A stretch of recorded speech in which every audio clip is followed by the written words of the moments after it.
and usually Exchange allows you to roll them over almost without a cost. So if there is liquidity, always use an year month. As soon as liquidity kinds of going down, just roll it over to the next contract. So if this was, let's make this September 20, okay?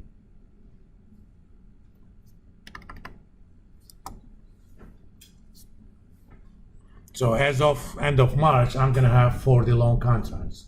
40 short contracts. And around the middle of June, that contract is gonna expire. But my need to hedge myself didn't go away. In the middle of June, I'm still $5 million long in my business. So what I'm gonna do is I'm gonna roll it to the September contract. And market easily allows you to do it, or you close one, open up the other. That's why I said a computer can run this for you. You just enter the dates, computer can figure out exactly what actions to take. It's just an Excel sheet that is able to send emails to proper places when things happen.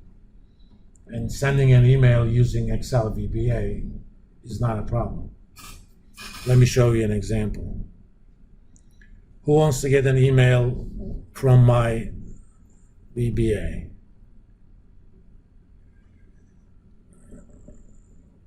Since I wrote an example version of it. And if you guys are interested, then I can send it to you. It's in my personal macro book.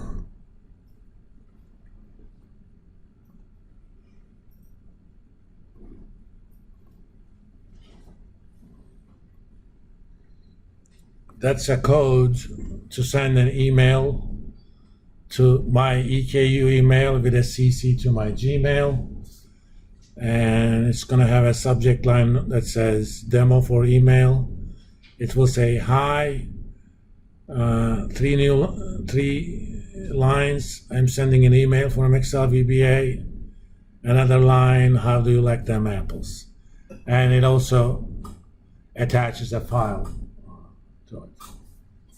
So it wants to get an email from me.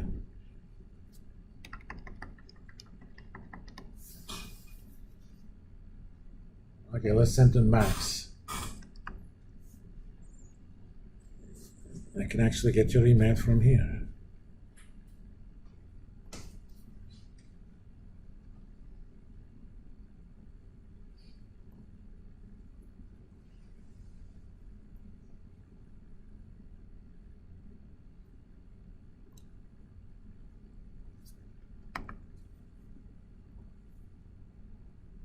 I'm gonna make you the one. I don't know.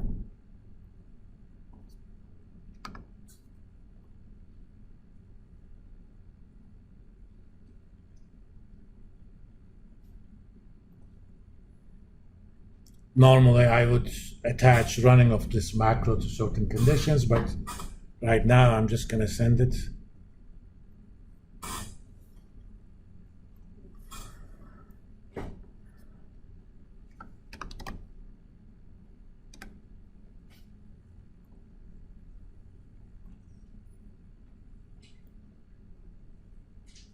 It may not be that fast, but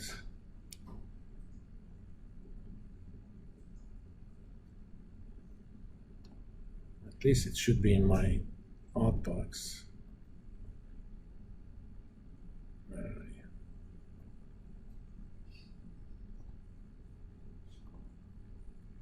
Yeah. May take a while to get to you, but that has nothing to do with Excel or VBA. It's the EKU's mail server that's slow. So it sent it, you're home. You know, I could have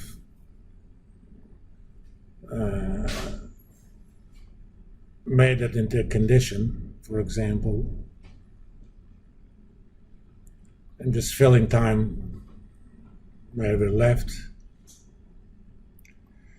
Let's see.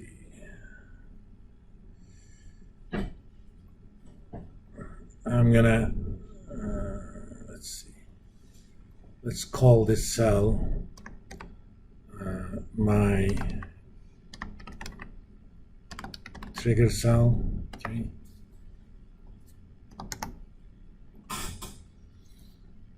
I want an email to be sent if that trigger cell has a value that's greater than 5.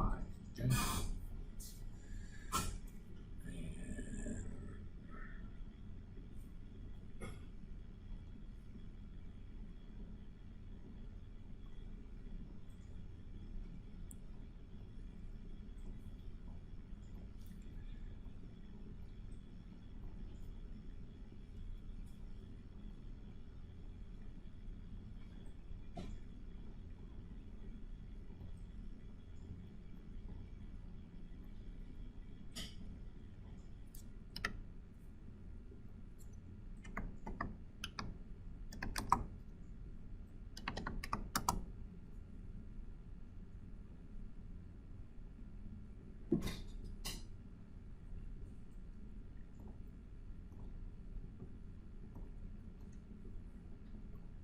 Let me remember the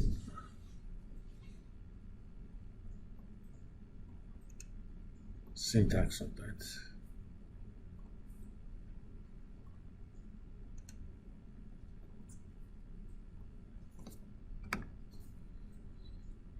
This basically says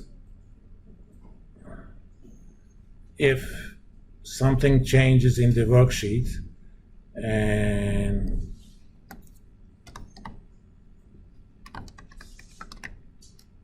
intersection of that with the name range I have is not empty. Let me make sure that that's what the name was. So this macro is going to run only if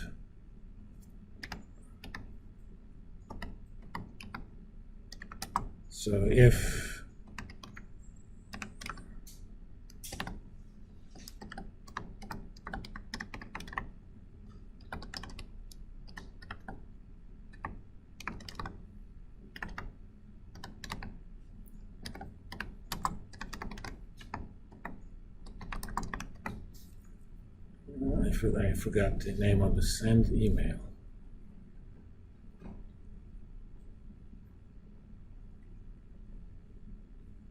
Let me actually copy this to this sheet as well so that you guys will have access to it.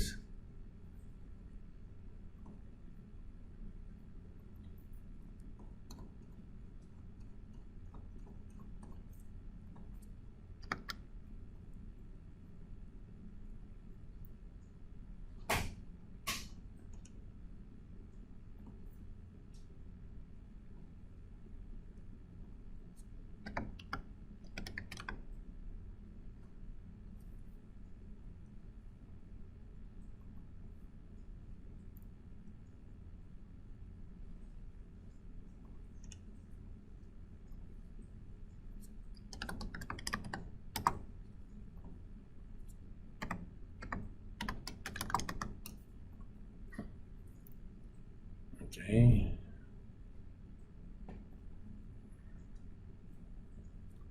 Let me change.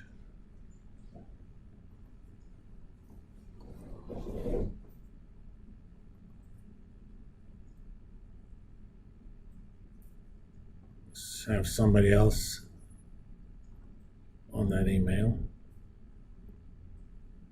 Come on, man.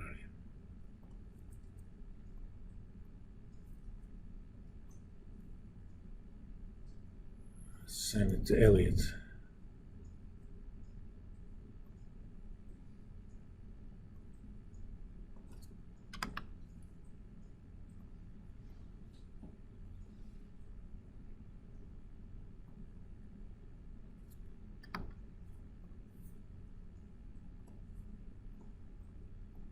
So it's 5 now.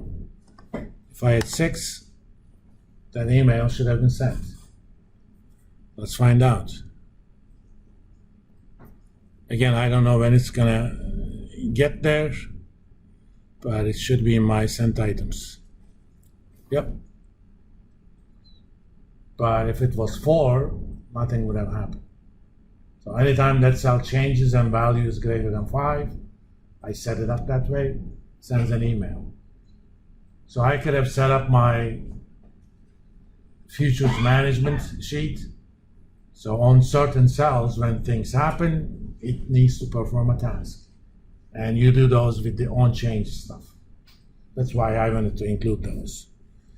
Again, for the purpose of this course, you can forget it the minute you walk out of here. You would lose nothing, but it's something useful for rest of your business life. You know, you're doing an analysis that depends on a lot of inputs from the internet, and if something happens, you want to be notified. Oh, that's an email. You're not at work, but depending upon certain stuff, you need to take an action. Your Excel sheet is running at your work computer, it's going to send you that email. So you can call your boss, client, what have you. See, simple stuff have a lot of value. You should learn these things. You should actually brag to your potential employers, that, hey, I know how to do this sort of stuff. Trust me, they're gonna love it.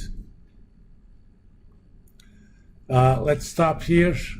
I'm not gonna talk about options until later in the semester.